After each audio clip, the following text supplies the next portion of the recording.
Hi there, it's Kathy from Sycamore and Cotton. Welcome to my channel. If you're a returning viewer, welcome back. And if you're new here, I hope that you'll decide to stay a while. Today's video has 6 trash to treasure projects, so we don't have any time to waste. Let's get started. We're going to begin with these 2 wall hooks. They are actually tiles that have that image of a bottle of wine and grapes, and they're set in a brass or metal that looks like brass, I think it is brass, frame. After cleaning them and removing the price tags, I start by putting on 1 coat of white paint because I'm going to be decoupaging a napkin onto these. And anytime you decoupage, you want to have a white background to decoupage onto so that your image is more vibrant. I pull out my hair dryer to dry that first layer of paint, and then I get my rub and buff and start rubbing it all over the frame.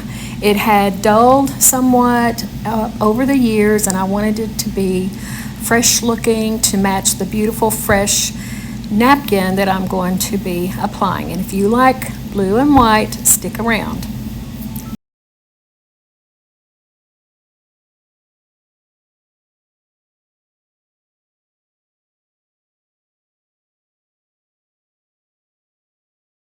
Second coat of paint. After that's dried, I use 220 sandpaper and just go over it lightly to just smooth it out as much as possible because I want a really nice smooth finish. I pull out my Mod Podge and apply a nice coat to each of the tiles, and then I allow that to dry. After it has dried, I place my napkin over the tiles one at a time to see how I want the design to fit on the tile. I have already taken the 2-ply apart on this napkin, so you didn't see me do that because I already had done it previously. And now what I'm doing is I put the napkin down. I did start a new napkin for the second tile because I couldn't find I didn't have enough of the image that I wanted from the old napkin. So I lay the napkin down, place a piece of parchment paper over top, and then using my mini iron, I iron the napkin onto the tile. This is an excellent way to eliminate any wrinkling or tearing in your napkin, and you obviously can't do this with every kind of decoupage project, but it worked perfectly for this because I was applying it to a tile. So after I've finished both of them, I use my sanding block to go around the edge to remove the excess paper, and now I'm just applying a top coat of Mod Podge. I love how these turned out. There's not a wrinkle anywhere on either of them. It's as smooth as can be.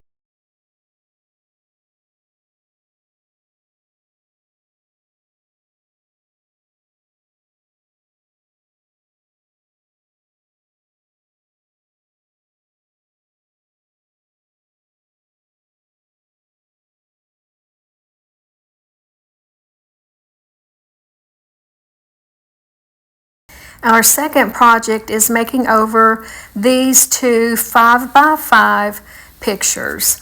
I thrifted them at least 2 years ago with the intention many times of printing off something on my computer from the public domain, and I've just never gotten around to actually doing it. So what you see me doing here is I flipped the print that was original to the picture over, and for both of them, flip them over and put 1 coat of Mod Podge on them. It wasn't necessary to paint the back because they were already white on the back, so I just go straight to the Mod Podge. And I'm going to do the same thing with these that I did with the wall hooks a few minutes ago.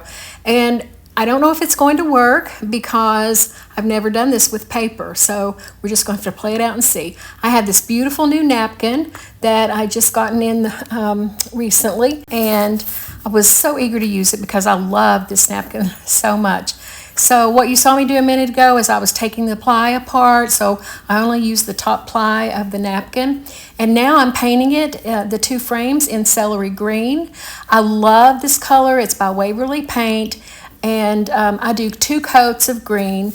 I wasn't sure if it was going to be the best color for these napkins, but as it turned out, in the end, I was happy with it. Now the Mod Podge has dried on the back of the prints, and I'm just placing my napkin to see where I want the design, and I'm ironing it on just like I did with the first project. And as you can see, I did use the parchment paper. Always use parchment paper or a silicone pad, and then I turn it over because this is just a piece of cardstock actually, and I can't use the sanding block, so I just turn it over and cut along the edges, and that works out just perfectly. Doing the second one now, and I am amazed at how well this turned out. I'm really happy that I tried this.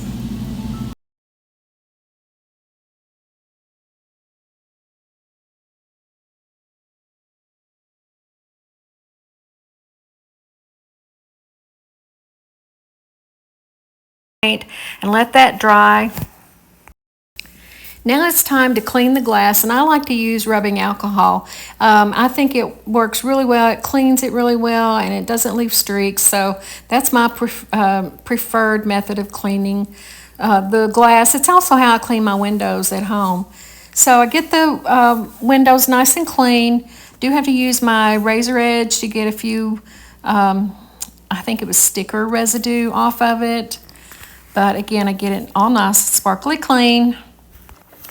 Now I'm using my brayer to make sure that I have good adhesion between the cardstock with the tissue paper on it and the backing of the picture frame. I had used a spray adhesive to attach the two together, and I wanted to run the brayer over it just to make sure it had good adhesion. I did that so that it would be more substantial, and instead of having 2 pieces, it's now 1. And I did that on both parts, and now I can move on to putting it.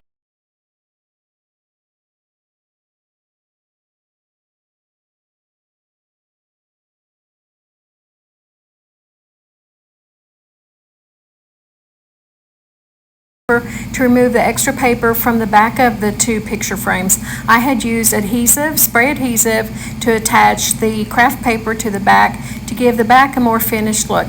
Sorry that I did not video that. I was working, in addition to the other projects that you see in this video, I had other projects that I was working on today as well. And so by this point I was getting a little flustered, I think, or just rushing, trying to get everything done. So my apologies for not having that part on film. Anytime you are doing this process to remove extra paper from the back of a project, make sure that you are moving the sandpaper down. You can move it across, you can move it down, but never sand up, because that will end up tearing your paper off. And here they are. What do you think? Do you like this paint color with this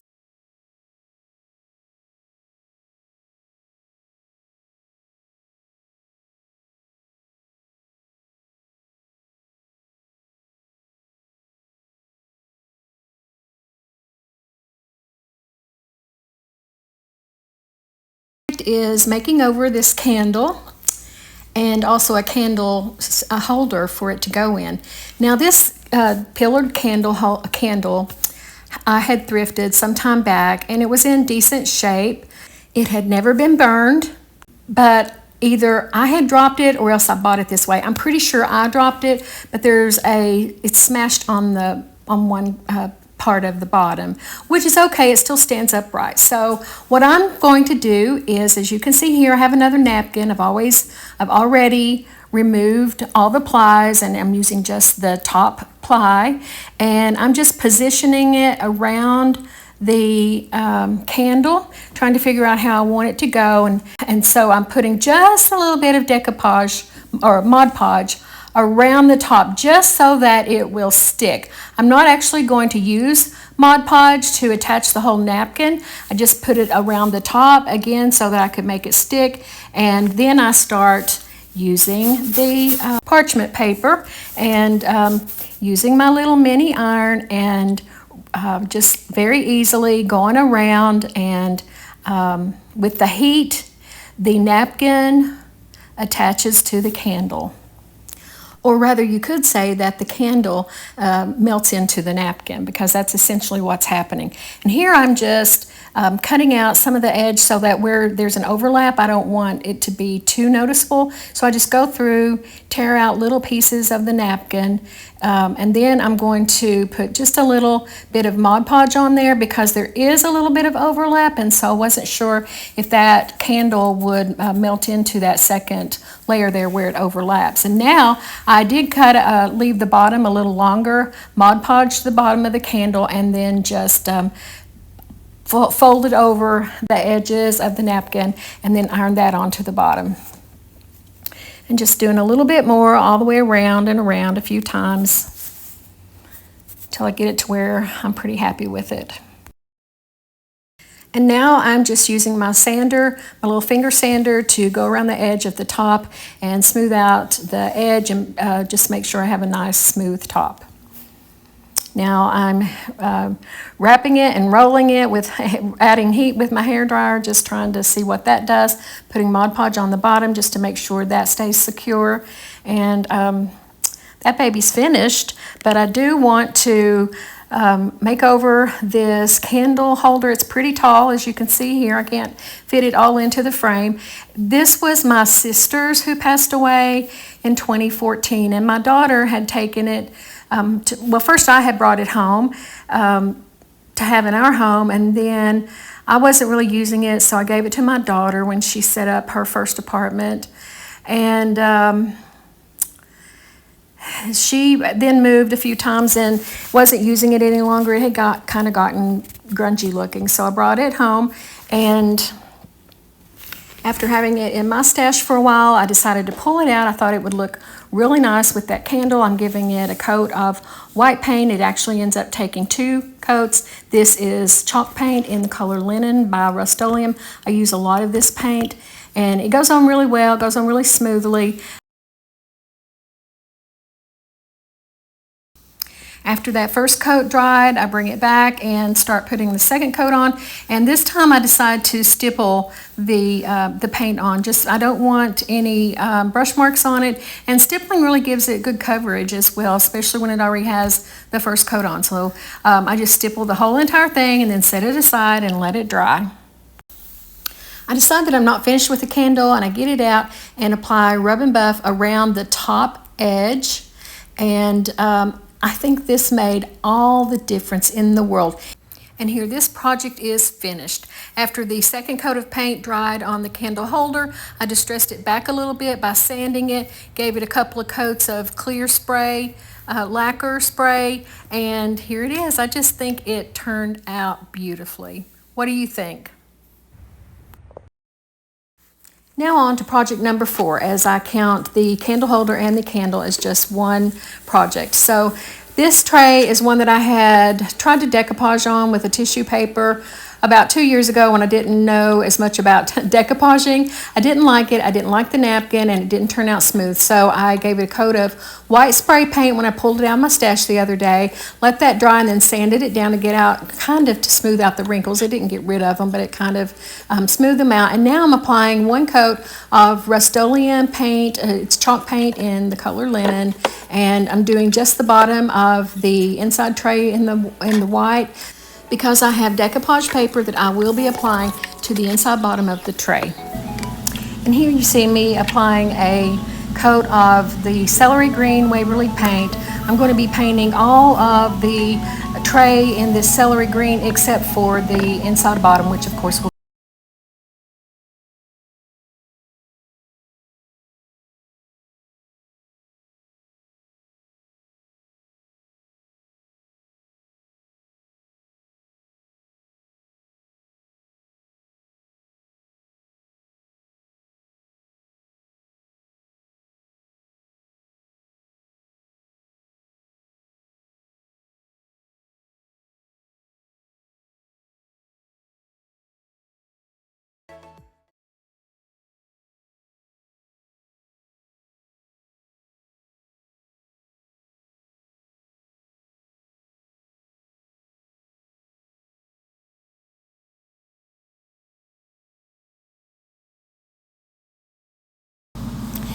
Now I'm ready to apply the decoupage paper.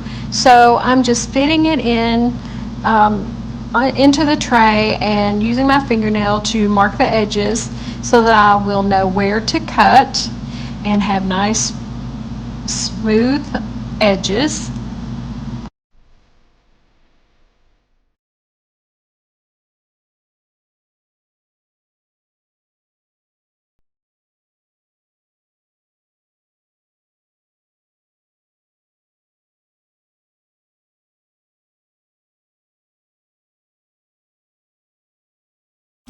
And now I'm ready to apply the Mod Podge, and I'm going to apply it to the whole surface, allow it to dry as I did in the other projects, and then I'll come back, lay down the decoupage paper, and then use my mini iron to seal it together.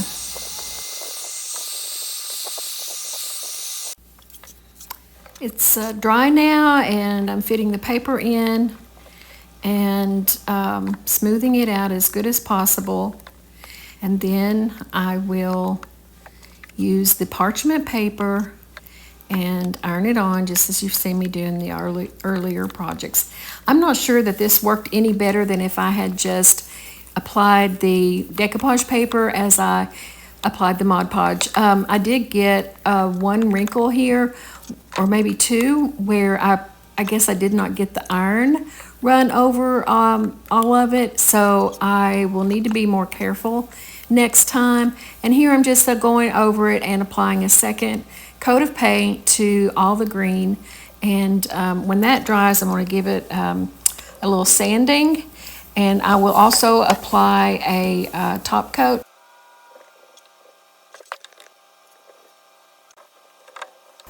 I think this paper and the celery color paint go really well together, and I love the florals on this paper. So what do you think?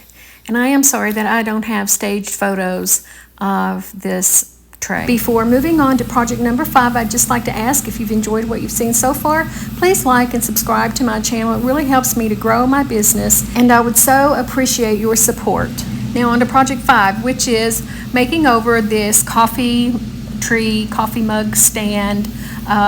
It's a solid wood, and I thrifted it just in my last thrift haul, which if you watched last week's video, you might have seen it. And I'm just going to put, again, a coat of celery by Waverly Paint. As I mentioned, I love this color so much. I think it's nice and summery, just a nice refreshing color, so I'm giving it 2 good coats of the paint, allowing it to dry between the first and second coat.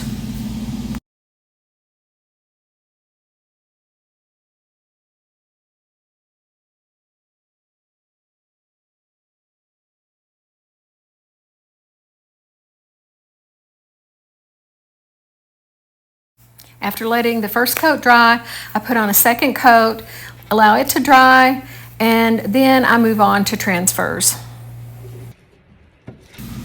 I thought that I had some leftover wildflowers, and I do have a few, but I didn't have enough to use on this project because I just didn't have enough variety to use on this project, put it that way.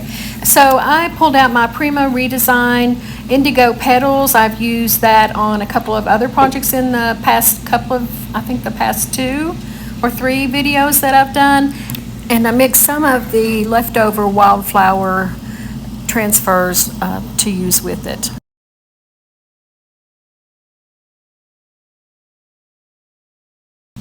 When you see me using scissors on the transfers like this, that's because I'm going to have to work the transfer over a curved surface or a round surface, and it just helps you to be able to lay them down more smoothly without wrinkles. Transfers are really fun to use. They're very forgiving, and they're very versatile. You can mix and match from different sets, especially if it's from the same brand. And they just really amp up your project and just bring it up even higher end than it was without them.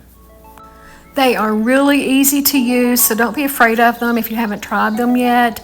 And don't be put off by the cost, because you can get many projects out of it. And if you are a reseller, this really helps you to be able to make a better profit off of your items.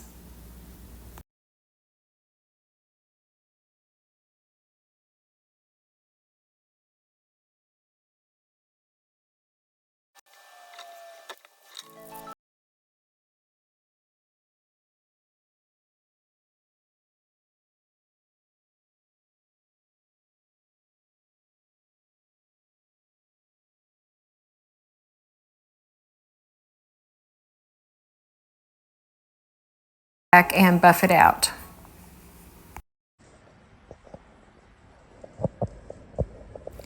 I'm wondering if I put too many transfers on the base. What do you think?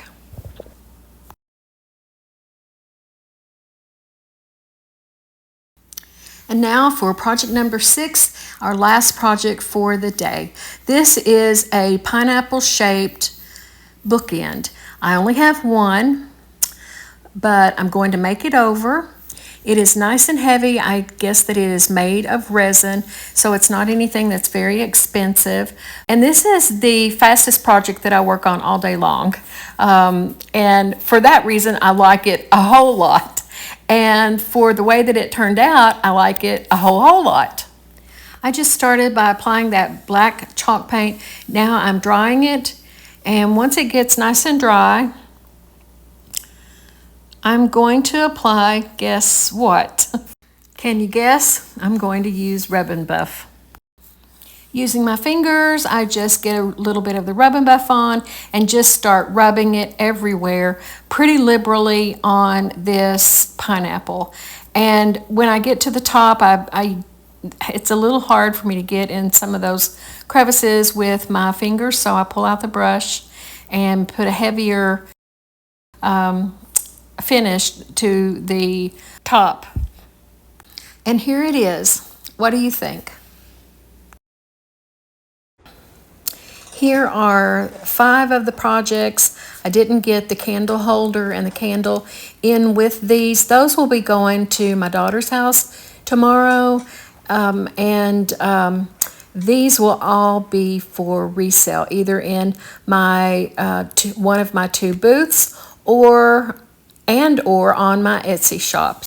I'm also really sorry that I did not get staged photos of these items. I really would have preferred that, but I had so much to do this evening and I really wanted to get this video finished. I have done all these projects and edited this video all in one day, so I am super proud of myself. But I had to get upstairs to bake a birthday cake for my grandson, who turns 10 on Sunday, and we're going to Lexington to celebrate his birthday tomorrow.